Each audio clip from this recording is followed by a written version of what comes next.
Yang pertama adalah penerapan nilai-nilai murni meretasi kurikulum di institusi pengajian. Yang kedua adalah pengukuhan bahasa sebagai contoh bahasa Melayu dan bahasa Inggeris sebagai cabang ilmu pengetahuan.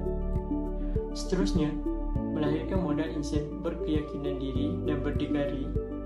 Kemudian, suasana persekitaran proaktif dan ideal dapat melahirkan insan yang harmonis. Dan akhir sekali, FPK bersifat rekonstruktivitisme, iaitu menekankan matlamat pendidikan sebagai pencapaian kesejahteraan diri dan membentuk masyarakat harmoni.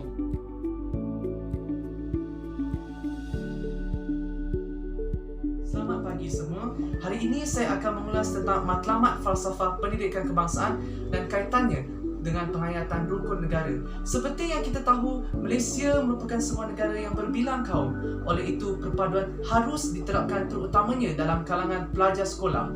Kenyataan Menteri Perpaduan Negara di Parlimen pada Ogos lalu, di mana kerajaan akan mengutamakan penghayatan rukun negara di sekolah merupakan tindakan yang tepat, kerana penghayatan rukun negara dapat memastikan pelajar tidak mengeluarkan kata-kata penghinaan terhadap kaum lain selaras dengan prinsip rukun negara, kesopanan dan kesusilaan. Oleh itu, matlamat falsafah pendidikan kebangsaan untuk memupuk perpaduan di kalangan rakyat berbilang kaum tercapai. Sekian, terima kasih. Pendidikan penting dalam memupuk integrasi dan perpaduan kaum. Dalam konteks Malaysia, menerusi dasar pendidikan kebangsaan, beberapa langkah telah diambil dalam usaha ke arah mencapai matlamat ini. Sebagai contoh, bahasa kebangsaan sebagai pengantara utama. Ini disebutkan di dalam Akta 152 Perlembagaan Persekutuan, Akta Bahasa Kebangsaan 1997, Akta Pendidikan 1961 dan Rancangan 5 Tahun Malaysia yang menyatakan hasrat untuk menjadikan bahasa kebangsaan sebagai pengantara utama. Seterusnya ialah dengan memperkasakan sekolah kebangsaan sebagai salah satu teras bagi merealisasikan sekolah kebangsaan sebagai pusat perpaduan kaum dan pusat kecemerlangan pendidikan dalam bidang akademik dan bukan akademik. Namun usaha ini akan menjadi sia-sia sekiranya semua pihak masih lagi berpegang kepada kepentingan kaum masing-masing. Pendidikan di Malaysia berdasarkan falsafah pendidikan kebangsaan iaitu FPK yang berteraskan kepada pembangunan modal insan yang seimbang. Menurut Penyataan Zat 1956, tujuan dasar pelajaran dalam negara ialah hendak menyatukan kanak-kanak daripada semua bangsa dengan memakai satu peraturan pelajaran meliputi semua bangsa. Oleh itu, FPK perlu dijadikan teras kepada pendidikan negara ini bermula dari bangku sekolah lagi.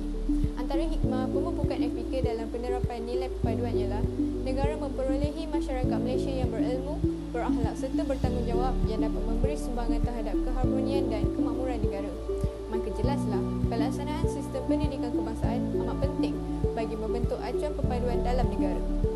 Sekian, terima kasih. Assalamualaikum dan salam sejahtera. Berdasarkan tajuk yang terpilih dapat disimpulkan bahawa falsafah pendidikan kebangsaan menjadi medium utama untuk menjaga keharmonian negara. Terdapat beberapa isi utama yang dibentangkan melalui akhbar yang telah dilampirkan, antaranya: pertama, dengan pengekalan sekolah vernakular, masyarakat dapat mengelakkan kepuasan hati antara kaum. Kedua, dengan pengaplikasian rukun negara dalam kalangan masyarakat, iaitu dengan mengikuti 5 elemen penting dalam rukun negara, perpaduan yang lebih erat dalam kalangan masyarakat dapat dibina dan menjamin keharmonian negara. Yang akhir sekali, dalam usaha mengukuhkan perpaduan, ia mestilah bermula dari akar umbi, iaitu menanam semangat perpaduan sejak dari bangku sekolah lagi. Sekian. Kebangsaan telah digunakan di Malaysia bertujuan menjadi panduan bagi semua aktiviti pendidikan. Perkembangan potensi individu dalam falsafah pendidikan kebangsaan telah menjadikan pelajar mempunyai keupayaan mencapai kesihatan diri dan lahirnya pelajar berfikiran yang waras, mempunyai daya ketahanan yang kuat untuk menghadapi cabaran serta mewujudkan hubungan yang baik. Oleh itu, falsafah pendidikan kebangsaan perlu didokong oleh setiap guru kerana guru merupakan ejen pelaksana bagi setiap yang direncanakan supaya perpaduan dapat dibentuk tanpa mengira agama, bangsa dan kaum. Apabila mengupas berkenaan perpaduan kaum dalam segmen pendidikan, ia bukanlah satu perkara baru dalam negara kita. Ini adalah untuk mewujudkan identiti kebangsaan dan perpaduan negara. Dengan mengesyorkan strategi-strategi penghayatan rukun negara dalam sistem pendidikan, maka dalam hal ini penghayatan rukun negara menerusi pendidikan merupakan satu manifestasi bahawa proses implementasi perpaduan sedang berjalan di peringkat pendidikan Malaysia. Natijahnya, semua elemen-elemen yang terdapat dalam strategi penghayatan rukun negara yang terkait terkandung dalam rukun negara telah memberi penekanan yang sewajarnya dengan kata lain, penghayatan rukun negara adalah menuju kepada aspirasi perpaduan. Bantahan terhadap pemansuhan sekolah vernakular memberi laluan dalam memenuhi matlamat falsafah pendidikan negara, iaitu memupuk paduan dalam kalangan rakyat Malaysia. Jadi, ia harus bermula dari penghayatan rukun negara yang menjadi titik permulaan ke arah pencapaian perpaduan. Penghayatan tersebut bukan sahaja memudahkan pentadbiran negara, malah ia memudahkan rakyat untuk mengamalkan konsep hormat menghormati antara satu sama lain tanpa mengira agama, bangsa dan budaya sesuatu masyarakat. Perpaduan juga mempertingkatkan dan mempergiatkan ekonomi negara. Rakyat harus berganding bahu dalam mewujudkan perpaduan demi kesejahteraan dan kestabilan warga Malaysia.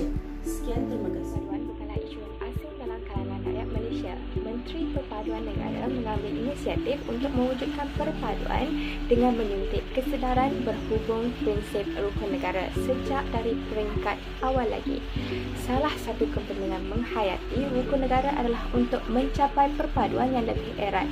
Melalui prinsip rukun negara, kita semua akan dapat membentuk satu masyarakat yang bersatu padu tanpa mengira kaum dan agama. Semua rakyat akan mempunyai semangat kecintaan dan kesetiaan terhadap negara jika mereka sentiasa mengamalkan prinsip rukun negara. Jadi, amatlah penting bagi setiap ibu bapa dan guru menanam prinsip ini sejak dari mereka kecil lagi. Terdapat beberapa aspek yang boleh dikupas melalui artikel tersebut, sama ada falsafah pendidikan kebangsaan dan juga prinsip rukun negara. Saya menyokong pernyataan Menteri Perpaduan tersebut. Hal ini kerana prinsip rukun negara sememangnya merupakan salah satu cara untuk mencapai perpaduan dalam kalangan masyarakat di Malaysia. Oleh itu, sekiranya prinsip rukun negara ini didedahkan pada peringkat pendidikan awal kanak-kanak dari sekolah rendah lagi melalui penubuhan kelab rukun negara seperti yang diperkatakan, saya percaya akan datang masyarakat di Malaysia boleh mencapai perpaduan seperti yang diimpikan. Sekaligus ia mencapai matlamat FPK, iaitu memupuk perpaduan rakyat berbilang kaum pada peringkat pendidikan. Sekian, terima kasih.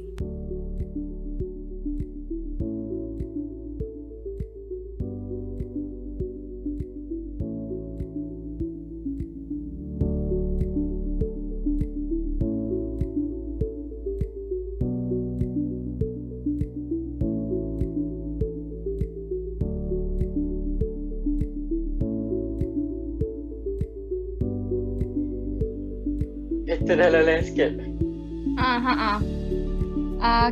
Untuk yang video kita ni kan kita dah kata kan 5 hingga 7 minit tu untuk individual punya masa kan. So memang kalau dah dibahagikan memang semua dapat 42 second. Baik, tu semua faham tak?